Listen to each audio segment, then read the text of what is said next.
Hunger is the element of self discipline. అంటే if you can control what you eat and drink, then you can control everything else అనేది చదివాను నేను.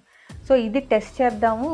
Plus ladies అందరికీ మీకు తెలుసు weight reduce అవ్వాలి అని ఉంటుంది చాలామందికి.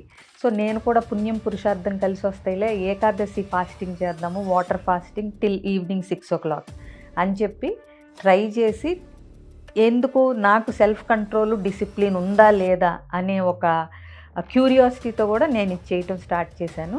సక్సెస్ఫుల్గా 4 ఏకాదశులు ఈవినింగ్ 6 o'clock వరకు ఓన్లీ వాటర్ తాగి ఉండి every 15 days. So I realize that మధ్యలో ఎన్నిసార్లు టెంప్ట్ అవుతాం మనం, ఎన్నిసార్లు మనం కంట్రోల్ చేసుకోవాల్సి వస్తుంది మన మైండ్ని ఫుడ్ వైపు వెళ్లకుండా. వండుతున్నప్పుడు కానీ, ఏదన్నా వెరైటీస్ చేస్తున్నప్పుడు కానీ దాన్ని తినకుండా ఉండగలగటం అనేది, నిగ్రహం అనేది ఎంత ముఖ్యం అనేది ఫాస్టింగ్ చేసినప్పుడే నేను కూడా తెలుసుకున్నాను. కావాలంటే మీరు కూడా ట్రై చేయండి, కానీ హెల్త్ ఇష్యూస్ ఉంటే మాత్రం మీ డాక్టర్ని సంప్రదించి ఆ తర్వాత చేయండి ఇలాంటి ఎక్స్పెరిమెంట్లన్నీ.